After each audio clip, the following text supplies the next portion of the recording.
I'm Rachel Kurtz, trustee on the school board. We have Natutu Otagaloa back in the back room, Linda Jackson, Micah Lawrence Bilati, and I believe Greg Nell is on his way.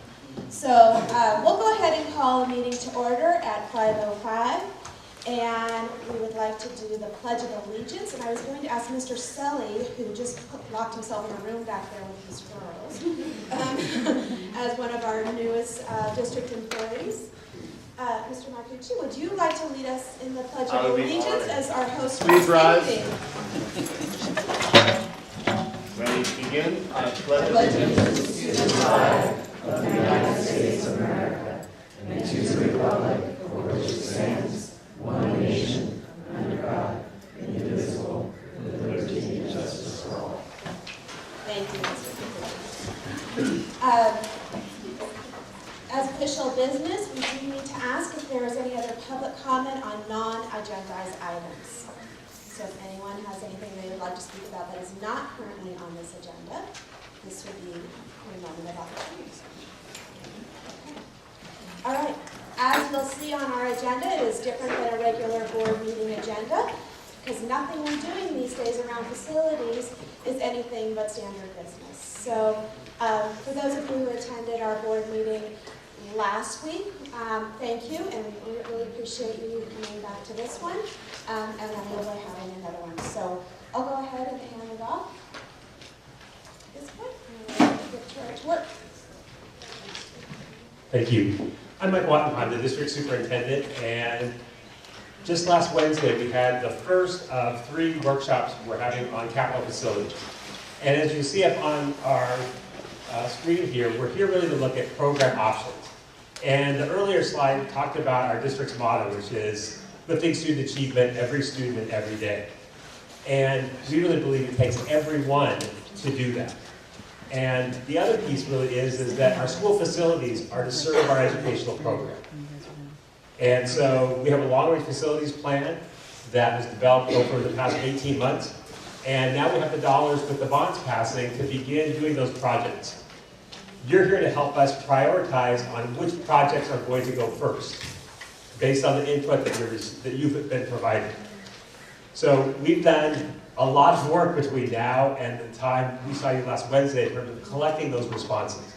And so tonight we're going to continue that process and look at some scenarios based on those priorities, and we're going to ask for your help again. So we're going to ask you again to be working both in the elementary district and the high school district and looking at some of the priorities, some of the scenarios we've developed on how we might go about prioritizing the projects.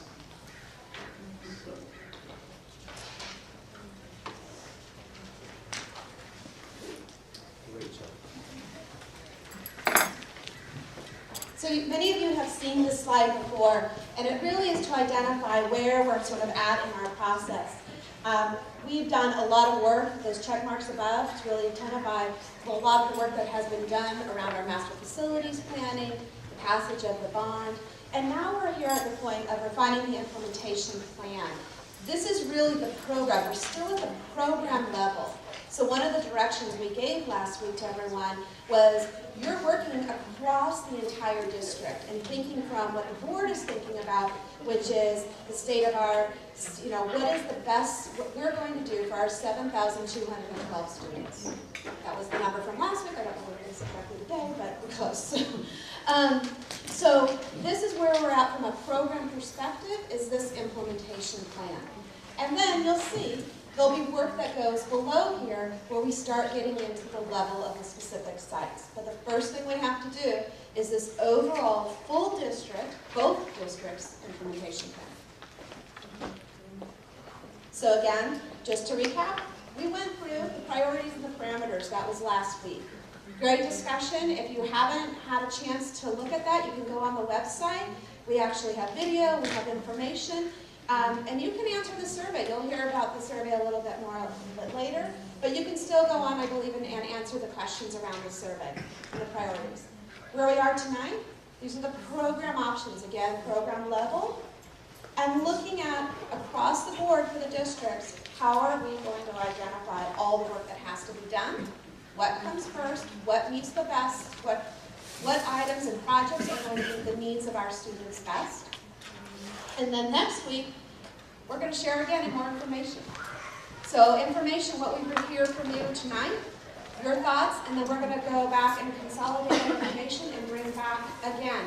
We're going to work through that. So this is an iterative process. It's a collaborative process. It's a lot of communication back and forth and a lot of transparency. As best as we're trying to do is to make sure that we are engaging everyone as much as possible. And please, if you feel like we're missing a step, let us know.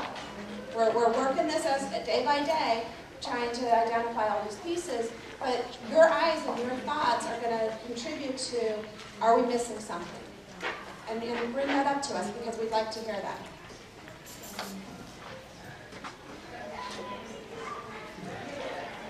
Good evening again, Sarah. And if you remember last time, this was our goal. This is where we're trying to go, is get to a map that shows program level. It's not precise, but it contains all of the components of conservative budgeting so that if we decide on something to do now, we should be able to finish it because it has all of the components built in. So we'll get into some more detail on that in just a minute. Next.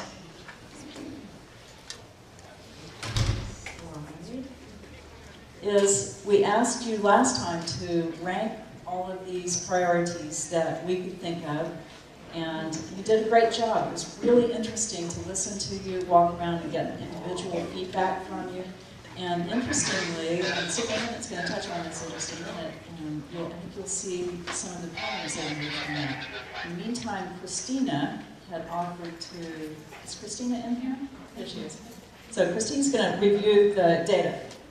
Thanks, Sarah. I'm Christina Prino. I do communications for the district and excited to be here. And I've been excited to watch how all of our parents, teachers, and staff and community members have engaged around this implementation plan. So a lot of work has gone to bring us to this point, and there's still a lot of work that we need to do, and we're doing it all together. So that's what we see on the screen here. Was just last Wednesday, a large group of us was here looking at these priorities that were just on the screen, weighing them, pros and cons about what might rise to the top, and filtering them all out. So the group worked on an individual basis as they provided on a worksheet what they ranked for the top 7 of that list that you saw previously. And then they put their board hat on and tried to come to a consensus around that. The survey was also available online, and worksheets were provided in hard copies to the schools for further input. So all of that input has led to over 170 individuals providing input on these priorities. And I think maybe 5 days, last Wednesday. So that's an incredible response that we're so excited about. We had a large number of students, parents, and staff members, which includes teachers in that, providing input, as well as a good deal of community members. So we're very pleased with the results, and we're very excited that it hit every school, every site was represented in this feedback as well. When we take a look, so this, don't think of this as yet a ranking. Dr. Wattenpaw is going to get to that. But we had, all of these were priorities that were listed. If somebody at some level thought that this was in the top 7. So all of these, every single priority received a vote for a top 7, which is pretty incredible. Obviously, STEAM stands out as the top, which we're going to discuss some further. But again, it's important to remember that a lot of these priorities are priorities across the board, and the priorities that the board is going to have to mull over and weigh over, as this entire group will have to, as we think about the exact priorities that are up top that are guiding this implementation plan. So I'm going to give it to Dr. Wattenpaw to reveal some of the results. So if you look here on the individual ratings, one of the things that's interesting is STEAM comes up whether it's individual ratings or the group ratings. STEAM comes up as the top priority for individuals, but also when you had to come to consensus at the meeting last week. When you go to the next piece, though, and look at, from the workshop last week, you can see what the top 5 are. And you can see that STEAM, science, technology, engineering, arts, and math, followed by parity. And we're talking about parity, we're looking at what we provide for all kids across the district. And this was the goal last week, was thinking about what we're going to do for all students in the district, not necessarily just my kids, not necessarily my school, my grade level, but really the whole district, all the students in the district. If you go back to the individual scores, you can see that parity falls. So when you're thinking individually about what your priorities are, it's interesting to see that difference. Because again, when we're looking at the consensus ranking, we're looking at what the board's going to have to do. Where a majority of the board members are going to have to come together to make a decision, and likely parity is going to be among one of the top things. So it's just one of those interesting things to look at. Otherwise, you can see that there's pretty consistent in terms of what people individually are looking at as well as collectively. One of the questions that came up last week was how does this fit with what the ballot language said? And what we said in the ballot language was, one of the first priorities was about science labs and about science facilities, both in the middle and the high schools. There was information about computer classes, computer spaces, technology, spaces for, again, STEAM was very high in the ballot language. So the ballot language is very consistent with what you all came up with last week, and will hopefully continue now. So, kind of give you an idea of where are we in this process.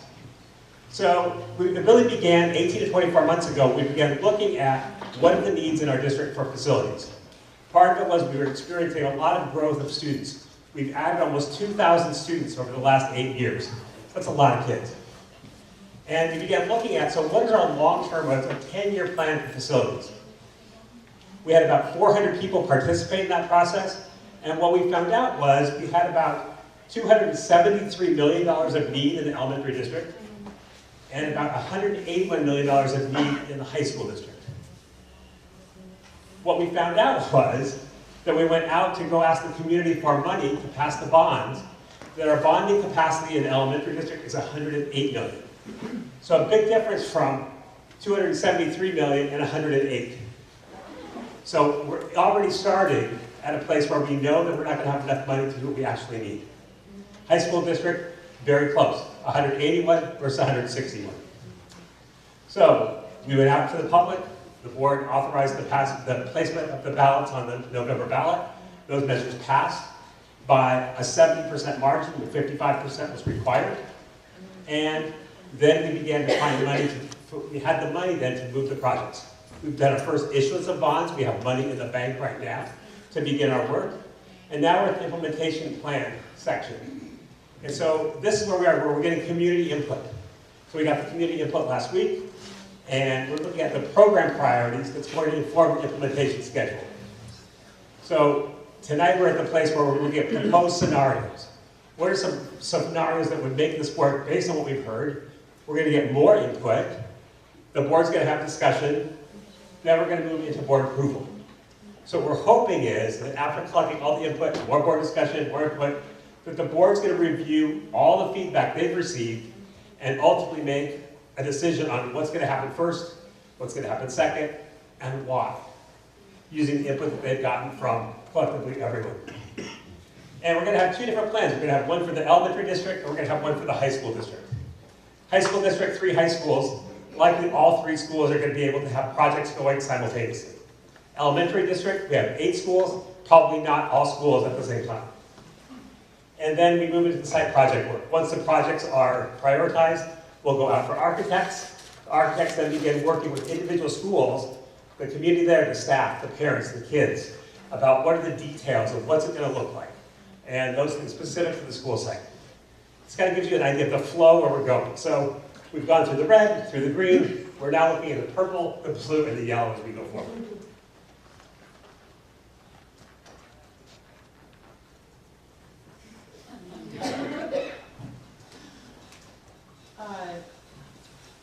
This is fascinating. This slide will only take 45 minutes, I promise.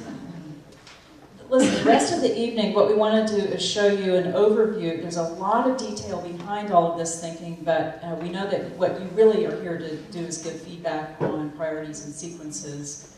And so we'll get to that fairly soon. And we're going to do something similar that we did to what we did last time. Marcus will explain that in just a minute. But in the meantime, we wanted to assure you that there will be program management. And when we say program and construction management, we have lumped all of that together for simplicity. There's a lot of detail behind it. But program management means everything that it takes to run this, to track the expenses, to track the RFIs, to track all of that construction jargon that goes along with building things. And there is a lot of compliance that goes in that, plus you need project managers who are your direct advocates and site liaisons. So that project manager that will get assigned to your particular school will bring back the information that you've developed in detail with the architects and make sure it complies with all of the bond compensability, etc. So I could go on for about 3 hours, and I think that's probably enough. But you get the idea that we do have to manage this bond, and there's a lot that goes into managing it. And we've lumped it into one line item so that you can move projects around without worrying about moving fixed costs around. Okay, so at the next level, this is the site level. Each school will have a team assigned to them. Now, the project managers may span 1 or 2 or 3 sites even. A high school probably needs one individual project manager. On the other hand, the elementary schools have many smaller projects, and that takes a lot of management time also. So those will be divided in an efficient way and in a way that makes sure that everybody gets covered and gets good representation from the site. And we wanted you to know that each of the scenarios we tried to develop, first and foremost, pays attention to the rankings that you gave us. But that's after we do ordinary things like include all of the things that you see on the left. And there is more detail to do later on that, but we did try to do that. The other thing we're trying to do, and you'll see that we did not accomplish it in every scenario, but that's balance the budget. And a balanced budget means your revenue equals your expenditures. And if there's a lot of red, then you know exactly what that means from your own checkbooks, right? So we don't want that in the program either. The other thing we're trying to do is we can't have things going offline at the same time. So we can't have an entire high school site shut down while we do all of the work there. We know that. We have to do this in parcels. We also know that we can't have the same functions go down, like auto shop can't be down at both high schools at the same time. That's not good. All the kitchens can't be down at the same time. So that would be great for construction and bid packaging, but it's not good for program function. So we have to pay attention to that. We also included management costs, soft costs, contingency, and escalation in each of these. So those are already set aside. You don't need to be thinking about that. The other really important thing that we did, because we are trying to save money and make it this as efficient as we can, is we made sure that this is an 8-year program. And so you will see a little bit of expenditure tailing out into the 9th year. There's always what we call closeout, and that takes personnel, and it's a paper chase, and that goes on for, I don't know, a decade or so. No, that'll take a year, and we'll have that completely buttoned up. In any case, you do see a little bit of tail-out expenses, but that's what that's about. Not important when you're looking at priorities and sequences for you. So, next. Remember that this is what we're trying to accomplish, and we have a ranking system that's up there. We're going to ask you to break into groups and help us score the scenarios that we have coming up for you in just a minute. Marcus is going to explain that, but first I want to show you the next slide. Can everybody see that in the middle? Remember that these are test scenarios. They're not always feasible, and they're certainly not in the detail they need to be. One of the things that we try to do to make it easy to make bigger decisions is we lump a cost as though the entire project happens in one fiscal year. And that's not how they actually happen. They spread out, and the design happens over the 12-month period before that, and there's a lot of tail-out. Some of them don't get finished in 12 months. But in order to make escalation calculations and some other things work, we move it back and forth to the point at which we think the most escalation has the most impact on the dollars. So you'll see that kind of movement, and you shouldn't worry about a lot of the detail. You also shouldn't worry about small, you see some red down there, and to a certain extent we can handle that red once we develop program management a little bit more, and we look at how can we bid package these and move some of them forward and save money on escalation, etc. So some red is understandable, and we can handle that as we go forward. So again, you're looking at big picture tonight. You're looking at program level, sequencing, and priorities. Don't worry too much about detail, okay? And now, Marcus is going to explain what we're going to do for the rest of the evening. Hi, Marcus Hipser, HY Architects. I've seen many of you in a lot of master planning meetings and a lot of board meetings, and I'm sure I'm going to be seeing a lot of you going forward, so I really appreciate all the effort everybody's putting into this, because it really is making a huge difference to the district. So again, I just want to reiterate that. It's really great having everybody here and participating. I want to reiterate, and I know it was in big bold letters up there, but these are ideas. And anybody's ever been to any of my visioning meetings, I said the same thing. Go ahead, give us gold stars, throw tomatoes. I have no ego about what's here on the screen. What we've done is we've taken all of the feedback that we got at the last meeting, as well as all the individual surveys that were submitted, and we came up with a ranked order of priorities based on what the community, the 770 plus participants have told us was important. And we've tried to then apply them to the master facility plan, which was approved last year. In doing so, we have developed a scenario for the high school, and actually the high school district, and actually a few scenarios for the elementary school district. And what we're going to do is, there's an activity, right? We all get to have fun and argue about things and make notes on paper. The activity is, what we want you to do is to take the scenarios that we've developed, and we're going to hand out copies of them with a lot more detail, actually, that's on here. We're going to explain exactly what's happening in each one of these phases. And we want to hear from you how well we did in terms of matching the plan to the priorities as established by the community, and many of you were involved in that. So that's the important thing here. Certainly there's all kinds of room for moving this project forward or that project back, and maybe that's important. The real important thing is to make sure we're getting close, because the next iteration of these plans is what we hope to have one implementation plan for the elementary district and one implementation plan for the high school district that meets the priorities that you've been given, plus the constraints that the district is under. Now, to remind everybody about the constraints, we talked a little bit about that. Part of them is cash flow. Part of it is making sure that we don't have certain things overlapping in the high school district, which we're going to talk about first. Well, let me explain that. So what we're going to do is we're going to talk about the high school district first in general, and then those folks who are interested in participating in the workshop with the high school are actually going to go to a different room. They're going to be tables set up in another room. Chris Thomas is going to guide you over to that location and then kind of walk you through the detail of what that implementation plan looks like. Those who are predominantly interested in the elementary school district can stay here, and then we'll continue the conversation about the elementary district. So in terms of the high school district, our constraints are cash flow, primary number one constraint. You can only spend so much money at a certain amount of time. There is a bond sale schedule, so in year one, as the superintendent already mentioned, there's money in the bank, so we can start paying folks to start designing things, which is great as soon as we have a plan. But then you have to wait, and then there's year 3 and year 5, and there's other income scattered around through here, but basically you can see at the bottom there's a running total, and when we're a little bit red, that's something we could, if we're a lot red, it's a problem. If we're a little bit red, it's something that we can manage through a little idiosyncratic changes. $440,000 is the overall overage of this plan, which is 0.3% of the overall program. So I think it's something we can handle as we get into further details aside.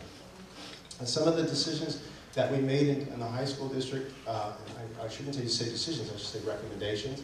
At each campus, we looked at ways to start saving some money in order to bring us within. Because you saw the comparison before. We had about $80 million in need, and the bonding was about $160 million.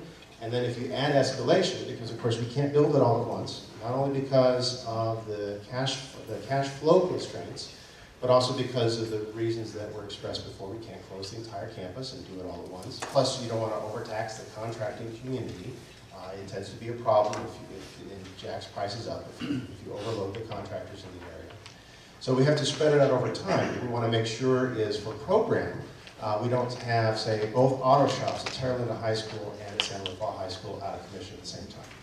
The central kitchen is part of the master plan to be redone at San Rafael High School. We don't want that kitchen and Terra Linda's kitchen out of commission at the same time. So these are some of the things that we have to take into consideration. We'll get a little more detail about that as we break out into groups. So in general, you can see we're spending about $5 million for the drone.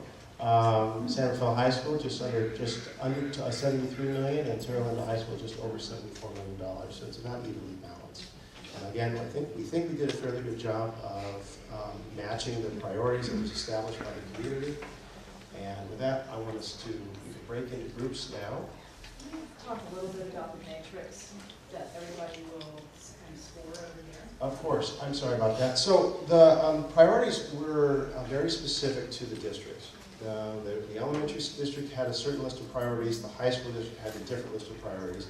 That was intentional because the needs are typically so different, potentially. So what we're going to do is, when you break out, you're going to see a version of this. It's going to have a lot more detail up in here. So you're going to see a lot of breakout about what this $9.6 million is buying during that year. What we'd like you to do is to go through this priority list here at the bottom. STEAM is the #1 priority. #2 is college and career readiness, library media centers. I won't read them all, but effectively, how well did we do? If you check the plus column, that means we did pretty well. We met the criteria as established in the priorities.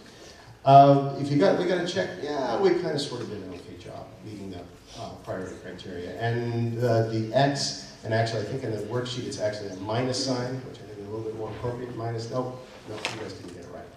So again, we want to focus on what is the score of this. We can talk about moving projects around, but basically we want to make sure that we are doing our best to meet the needs of the community.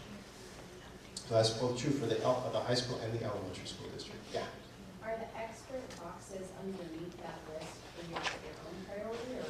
There will be no extra boxes on the worksheets that you get. I'm just wondering, in the course of these 3 sessions, is there going to be a point where there's just more public comment where people can actually just, I think everyone in here probably has some specific reason that they're here. They have some specific thing they want to make clear to the district. And I feel like these are interesting activities, but a lot of them are shuffling, not talking about specific issues anyone might have in particular, or a specific school, or, we're talking about sites, and we haven't gotten into the elementary yet, but a person who goes to San Pedro may not know the issues of a school like Short, or a school, so you're asking us to talk about how we're managing this when, the specific needs of all the schools are not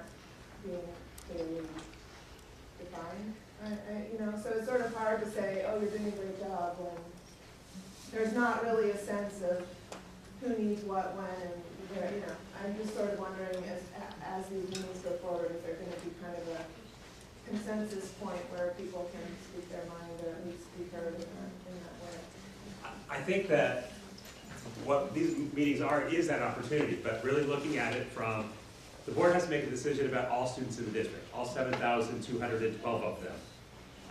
And I think that there's opportunities for activity for particular items, but I think what we're hoping is that when you see the scenarios, we've taken the input we've gotten in terms of, we've identified over the last 18 to 24 months what the needs are at the various school sites, based on what we think we can afford. Now it's really about what's going to happen first and make sense logistically to do. And you'll see in the scenarios, we've taken what we believe were the priorities that came up and looked at a sequencing schedule of what we think might make sense that meets the needs of the district, what the community's expressed. And I think ideally we're hoping that when people see that, they'll see that your individual school site is on there based on the items that were identified in the long-range facilities plan. And I think that the board's going to get to a point where they're going to begin to make decisions on whether the scenarios are yes or no. And I think there'll be a time at that point in time for individuals to provide their feedback and comment that they really don't like the priority or the phasing. So I think You're absolutely, I mean, there's going to be that time again, when we get to the site level, that absolutely there's site engagement, site input, all the rest. I think to Dr. Wattenpaugh's point, the master facilities plan was exactly that process, was that gathering of information, and at the time of the master facilities plan, it was really the opportunity, as Marcus was saying, give us everything. Show us, give us all those ideas that are coming up so that we can start building what that master facilities plan looks like. And now, so that was broad, and now we're narrowing that picture down. If there are specific things for a particular site, absolutely, those conversations are going to continue to go on. If they've really been missed altogether from the master facilities, that might be a different discussion. Three here in the front, and I see two in the back here. So, can I just ask a comment, Mike? You showed on your slide before you did your planning to come up with the one measure, and that's is it fair to say that's predominantly buildings? Yeah. That we're different I mean, buildings. it's what the long-term facilities plan identified.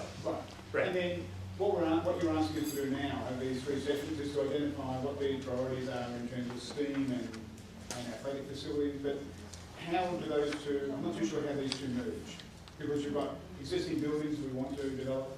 So what you'll see, I think, in the scenarios, what we're going to share with you this evening are, so based on the plan that was presented, the board approved last June, that moving those projects forward, based on these, that we heard as the priorities of the community at the last board meeting, how those fit into the timing of projects. And so that's really what it looks like going forward. And you can see in the elementary district, it's going to be more of a challenge because of having $260 million of need and $108 million of funding. So we know that in the elementary district, we're only going to be able to do some things, not everything. And so that was presented last June. One scenario was presented in January that we're not going back to. We're looking again at what is the feedback we're getting from the community.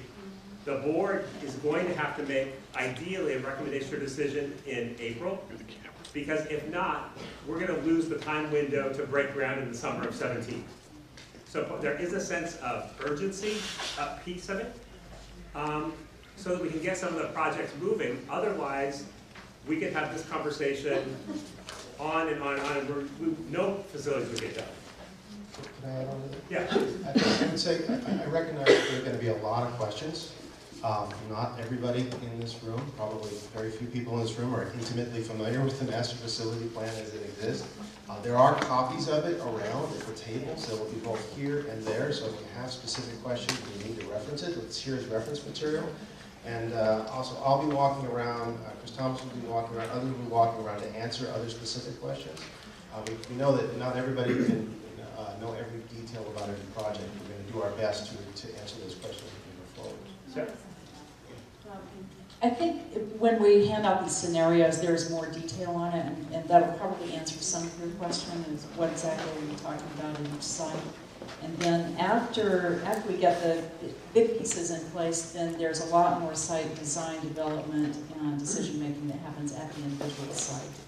I think what we found out last week was also that when people got into the groups and began working and talking, that the process became much clearer. What we were looking for became clearer because you were looking at something and were able to have a conversation with others in the group. I think that would be the same this evening as well. So I want to take two more questions. Two more questions, and one in the back, and then I'm sorry, three more questions. 3 hands I saw. So one in the back, and then we'll break everything. In the master facilities plan, there's priorities-based implementation criteria specified. The first is to reduce overcrowding. The second is to promote parity. The third is to remove portables. The fourth is to modernize classrooms. And the fifth is particular learning centers. So I'm kind of unclear how that process, which I think was very comprehensive, relates to these 3 weeks of meetings in terms of specifying criteria for implementation. Well, We've identified those as priorities based on what the board was telling us and what some of the individual sites were telling us. There was not this comprehensive community outreach, and the district realized now that we are in a position where we developed the master facility plan, but we just don't have the funding to get us all the way there. So let's make sure we involve the community in identifying some, sort of clarifying that and refining those priorities so that we can make sure we're applying those again. It's sort of a feedback loop against the master plan so that we make sure that we're planning going forward, we're doing the right thing. So are the 7 that are being promoted now replacing those? Or how do they relate to each other? I think you're going to find a lot of similarities. The parities up here, reduce overcrowding is up here, at least in the elementary district. You're not going to see all of it here, but if you look at the other one, they're very similar. Really, removal of portables. That's something that we're going to have to. That's a difficult conversation to have that we're going to have when we talk about the elementaries because the money's tight. But removing old portables is part of the master plan and various options. Removing portables, relieving overcrowding. Those are very similar. A question to you. In terms of the numbers that you have there, knowing that the money's pretty tight, when I'm listening for parity across the district, because obviously different sites have much different levels of need just to get to the same level, those of us that have been around long enough to remember the last time that we went through reconstruction, some of the schools that came later in the process in a plan, an 8-year plan, makes me really nervous in terms of increased materials and construction costs. So I'm wondering, in running these numbers, how much were the increases in construction costs and materials projected part of running the numbers since we're running so close to the edge of red and black? It's a great question. So I'll do the beginning part of it, and then I'm going to hand it to Sarah. So the last time the district went out and did facilities projects, we went out and got the money first. We didn't have a facilities plan in terms of the project we were going to do. That was done after the money was received. So this time we did a comprehensive needs assessment looking at the age of the buildings, what needed modernization first. And so that's where the long facilities plan came in terms of, is it a better idea to tear the buildings down and start over or to modernize? What's going to be the most economical?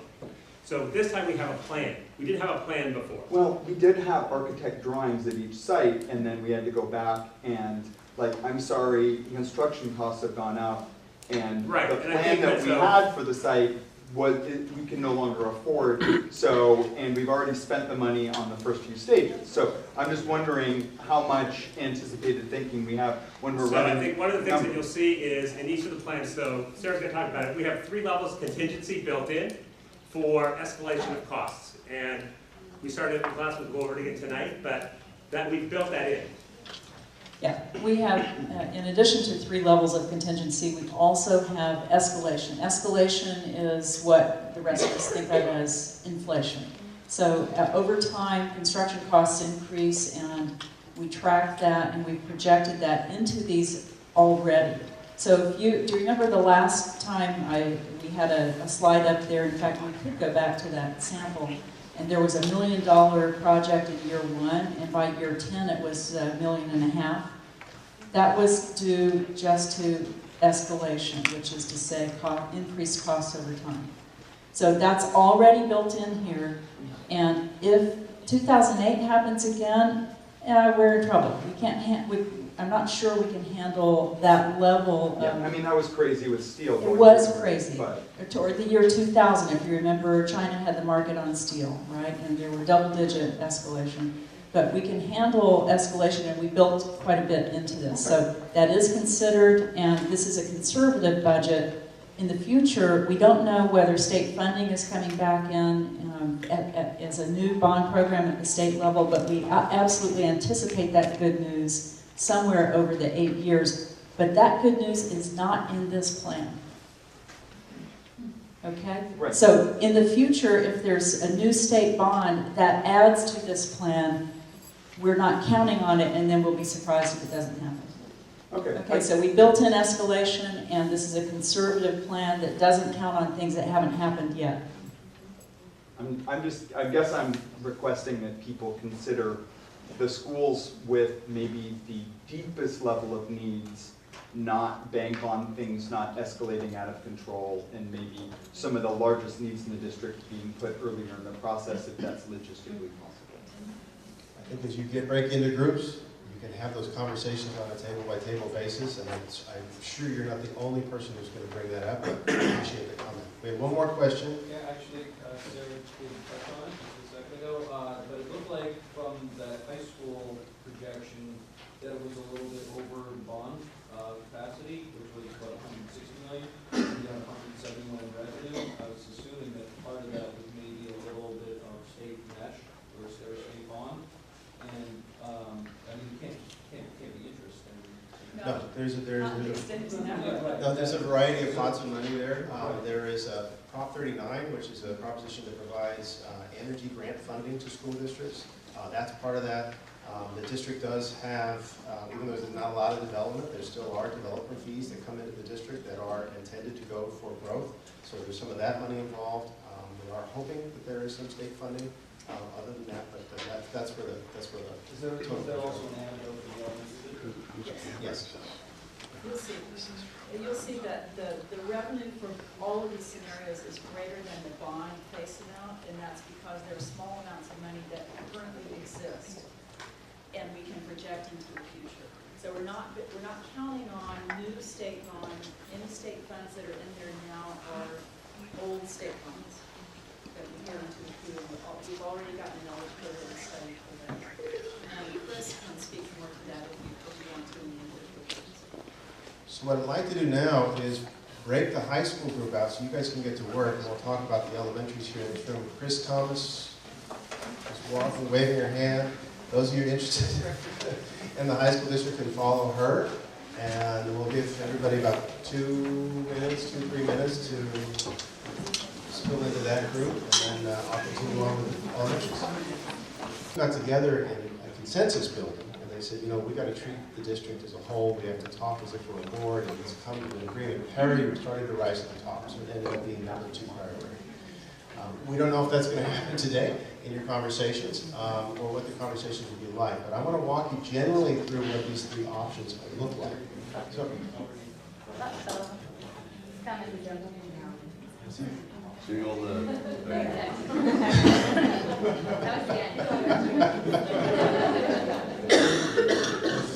I should have clapped. So, what we did first, so we have 3 scenarios, we call them. Again, these are just ideas. You can like them, you can hate them. It's okay with me. It doesn't bother me one bit. But the first idea we developed was taking the priorities and applying to the master plan, making sure that every campus had their priorities taken care of. So, for example, here at Bahia Vista, they need a lunch shelter. There's no cover at the front, so the kids are waiting in the rain for their parents to pick them up. There's no cover at the front of the school. Coleman, this amount of money here is for their pickup and drop-off. It doesn't work very well. It provides them with a better drop-off, better pickup, so on and so forth. And we're going to go through the detail when we get to the end, when we sit down at the tables. You'll each have a sheet like this, which will indicate exactly what these items are. But you'll see here at the bottom what the issue is. So this is not 0.3%. This is $17.5 million. So unfortunately, this scenario doesn't work. But we wanted to show you what it looked like. So what we did next was, did we lose Christina? She's just escorting somebody to the other.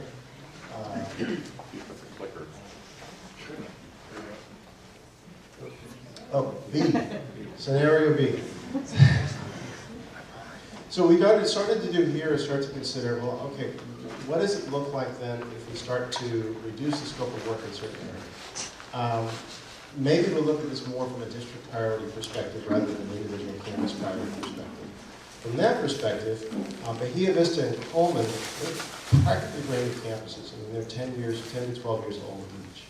And so we didn't apply any money there. San Pedro I'm sorry, not San Pedro, but Short Elementary School. Now, when we're looking at a replacement campus, that's what's in the master plan, is replace the campus or to expand it so that they have, they can matriculate their grades from K all the way up to 5. But maybe we don't replace that campus. Maybe we look at some scope that is yet undefined, but we give them a budget of $5.5 million. And with that $5.5 million, we can do something to provide them with adequate multi-purpose space, adequate classrooms, maybe some renovation, but not a complete replacement as it indicates in the master plan. So again, you're going to see some of these details lined out in the plans as you look at the details. Some of the things that I want to point out that we did in order to try and balance the budget in this case was we looked at using portables as part of the finished product. So at Laurel Dell, this amount of money here, it's another replacement campus. We said, you know, we're going to make the kindergartens, they're going to be brand new, but they're going to be portables. It's not going to be great, but at least it will get them the new campus and the layout that they need. And then thinking about that and saying, you know what, maybe we don't do that. Maybe we want to make sure that we complete each campus per the best, our best ability for the master plan. So the next slide, scenario C, starts to look at doing that. It says, all right, you know what, at Laurel Dell, we're not going to do portables. At Venetian Valley, we had also identified potentially in scenario B, using portables for one of the buildings. Now you've got a lot of portables there. The new ones would be brand new, and the campus layout would be very different. But in this case, it doesn't involve that. But what that does is you can see there's no money in here for short. So these are some of the decisions that we're going to have to make collectively as to which of these best meets the needs of the district in terms of the priorities we've established. Now, it's a lot of work. It's going to be difficult to get through all these. What we really need you to do is break into groups and start working on these questions. And when you break into groups, we're going to once again ask you to mix up so that you're with other school sites, hopefully different roles, staff member, parent, community member, because we want you to look at it from the board's perspective of what's in the best interest of all kids, and hopefully you can look at it from the perspective of other people in your group. Question? Do you have questions about what we just saw when we actually looked at the I will be walking from table to table. Chris Thomas will be back in a few minutes because the high school is a little easier. They're really more about schedule. This is more about scope. Schedule is going to be certainly part of it too, but I will be walking around to help answer questions. Chris will be back and I'll answer questions. We will hear and then I'll I don't know if it's tricky, but I'm just wondering, is there a reason why you're not showing me current implementation plan that was up at the school board meeting? That's not being considered. Okay. So, I mean, that's out the window, or is that just... Based on the feedback we got, that's why we conducted these, we coordinated these series of meetings, because we had not gone out to the community and asked for feedback and input on the priorities, on the phasing, and so that is currently not being considered. These are the scenarios we're presenting based on the feedback we received last week, and we'll continue to move feedback, continue to make modifications with the feedback we get tonight.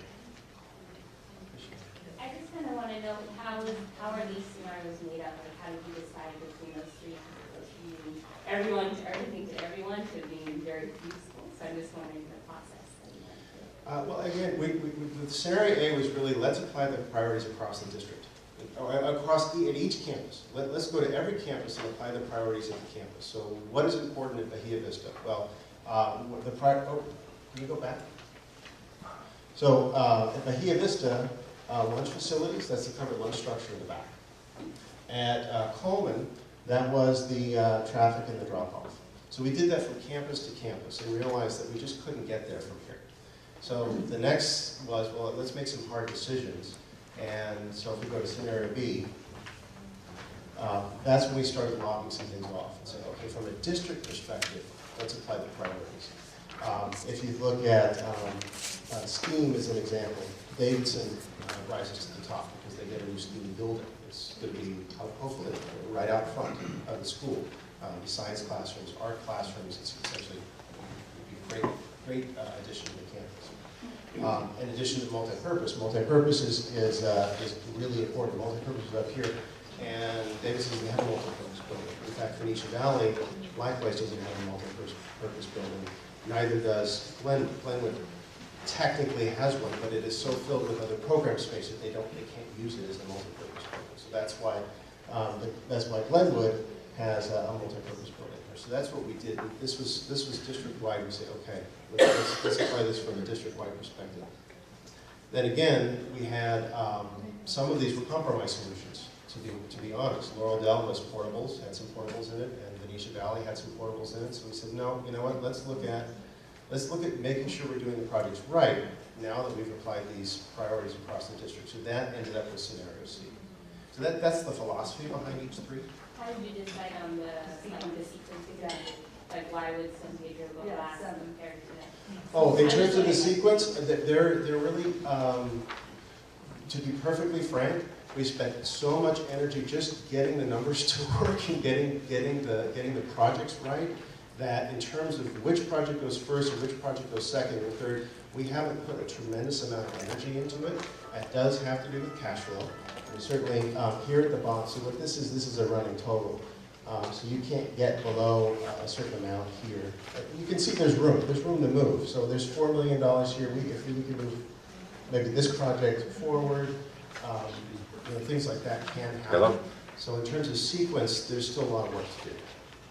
I'm just assuming, I'm a San Pedro teacher, and Where I'm are just you? assuming that it's I'm at the based board, on need. school board. And San Pedro, and it just startles me that we're not only ratio to money and we're seventh here, so you're just saying that that's not, we may not be the seventh. I'm just worried by then there might be no money. I completely understand that concern, and frankly, if I was a parent in your school, I would have the same concern.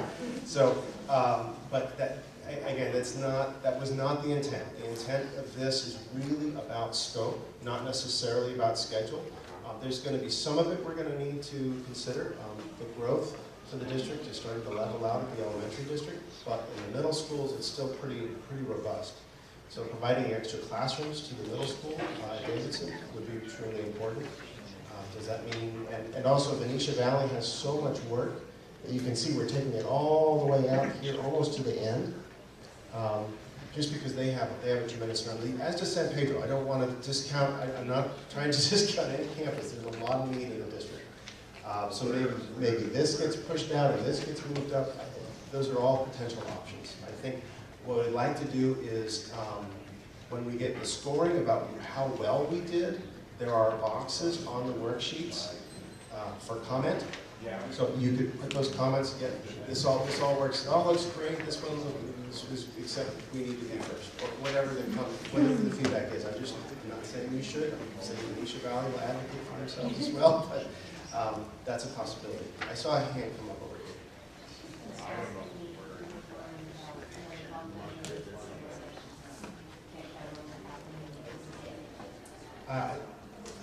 That's really hard for me to say whether you should. The question was, should we count on another bond measure in our deliberation, or should we just assume that it's not going to happen? That's a really difficult question to answer. I think there is a lot of need in the district, and there's always the possibility another board, or this board continues on, or decides not to go for another bond. The public doesn't support another bond, but maybe there's enough need that we really need to push for another bond. I think it's a very difficult question to answer right as we sit here today, not having really started this bond program yet. Okay, We're going to roll. All right, we're ready to roll. Christina's going to be handing out the worksheets. And what we're going to do is we're going to collect all the worksheets at the end of the session. So we have all the feedback we have. Again, we're going to be working for a little while as individuals. Then we want you to come to a consensus, and we'll probably have each table report out as a convention.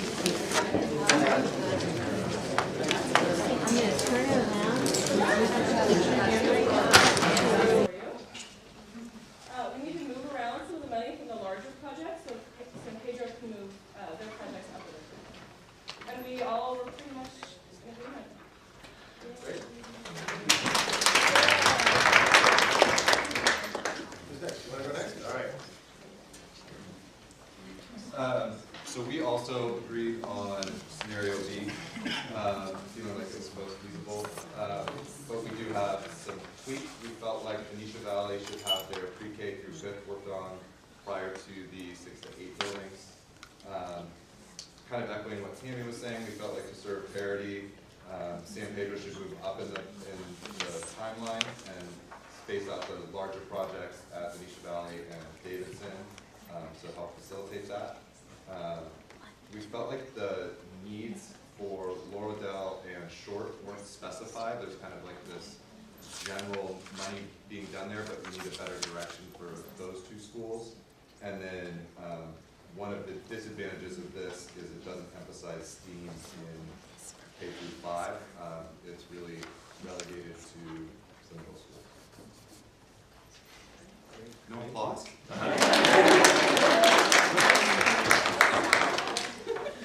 Can we move around the room? You guys ready? Sure. I hear you sure. Yeah, we didn't document it on the whiteboard, but so we had quite a few parents from San Pedro at our table, and obviously their spot on the timeline was of big concern. But I think our consensus with scenario B did work the best. It did affect the greatest number of students within a plausible budget framework. And, you know, obviously, like I said, the San Pedro's spot at the very end was of great concern, and we also thought that some of the other projects could get kicked around a little bit at some of the either Benicia Valley or Davidson to accommodate those parents and students. Great.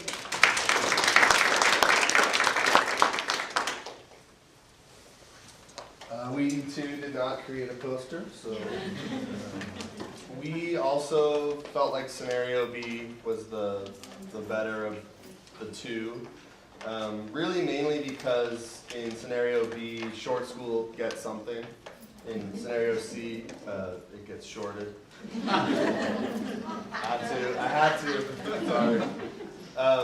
The advantages, just in terms of numbers of students that are being affected by the projects, we felt like the advantages, and essentially really in both scenarios, the middle schools are getting worked on, which I think ultimately, when every kid funnels through, that you know every kid will get affected by that.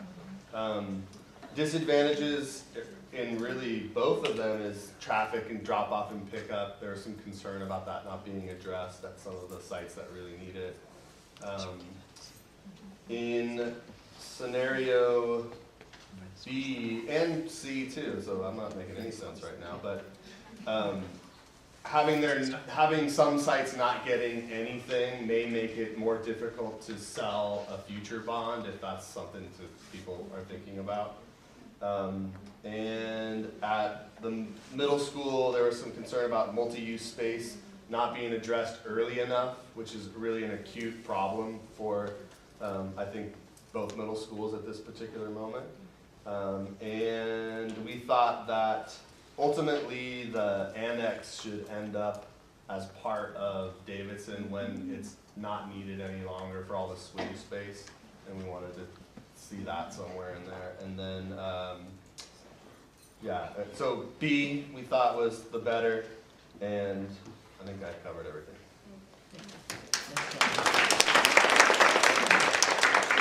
Thank you very much. Next table. All right, so we did not agree on a B or a C. We were looking for a D and an E. We were kind of out of the box, and we want to identify if there are other ways to use the money.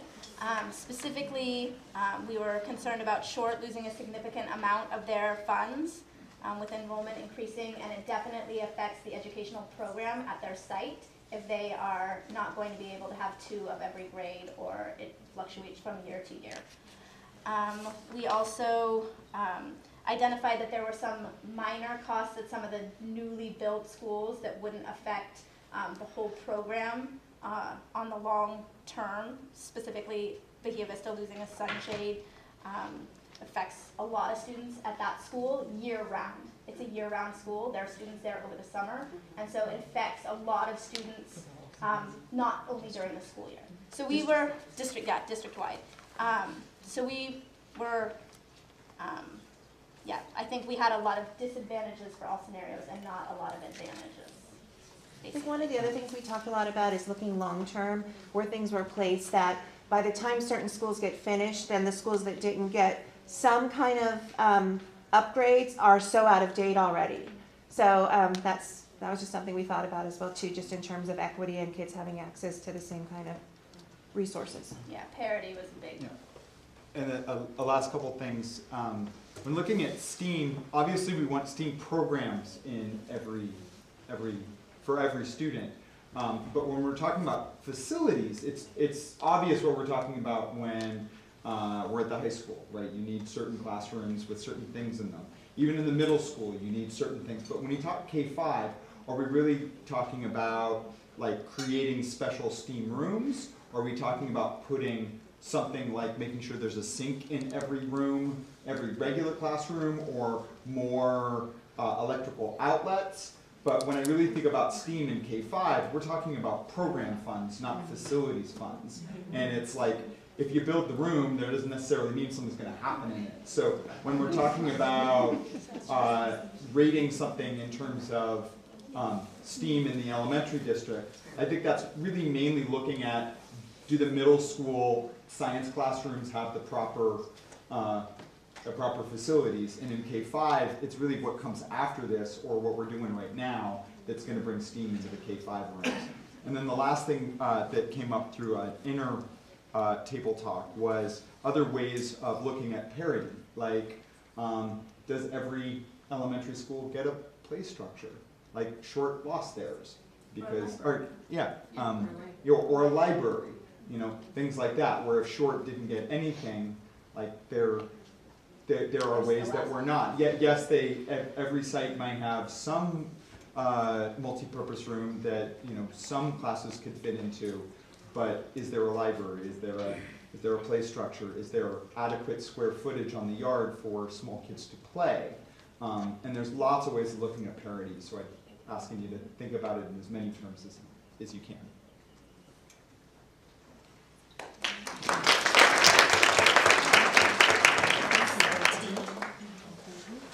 This is going to be very short. We did not get into a discussion of consensus building. We had a lot of questions answered. There was a lot of advantages and disadvantages that have already been shared. One of the comments that kept surfacing here in our group was the work and the dollar amounts for Glenwood. We noticed that in all three scenarios, they remain consistent. So in terms of parity, we're just wondering, there was no really change in that particular dollar amount or It's just one building, it's one project. It's one single building. Right. So is the shade structure. Yeah, but so the shade structure so is in other pieces, but that one was not touched on any of the scenarios. So we thought that was pretty interesting. We were wondering. Which was it, sorry? Well, Glenwood. So they're in scenario A with the same and B and C, right? Is that correct? I think we agreed mostly with this table is that we had a lot more questions and a lot more, like for me, I thought B was probably the best out of these options, but again, I didn't think it was the best option.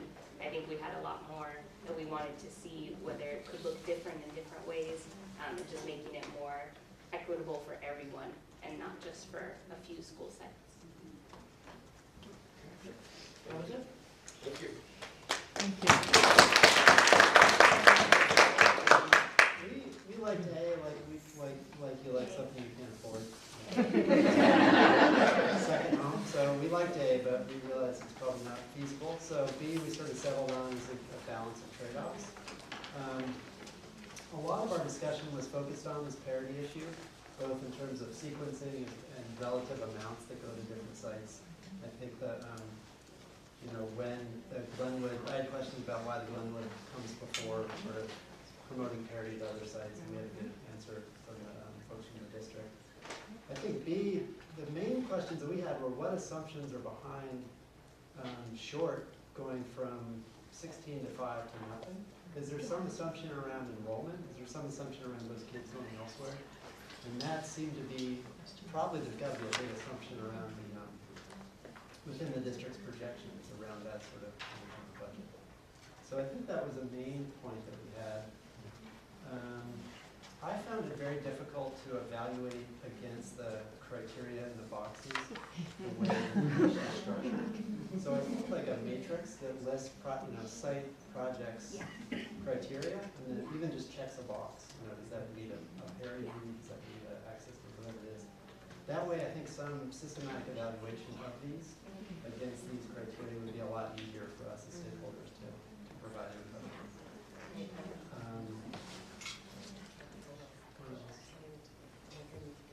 Yeah, we also, we talked about the need to sort of, in the end, when this is done, what goals need to be met absolutely.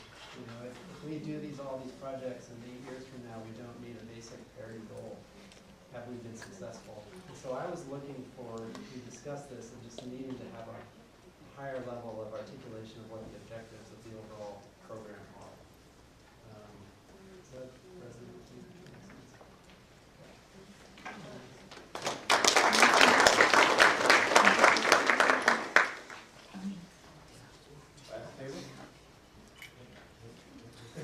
I guess I'm going to do it.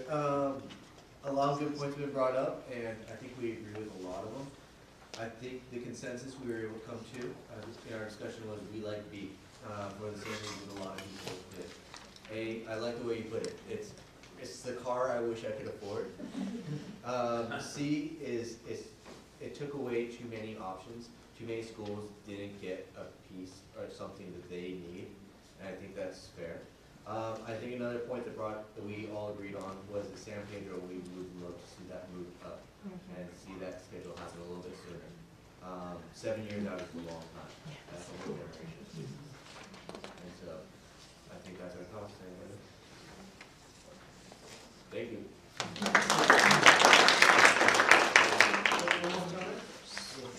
Let me ask something about Chora School. Our children, our children in the Chora School ask for library, because we don't have library in the Chora School. All days, my daughter, the other children say, when we have library, please use library, because other school have library, no Chora School. Right. Thank you. Okay.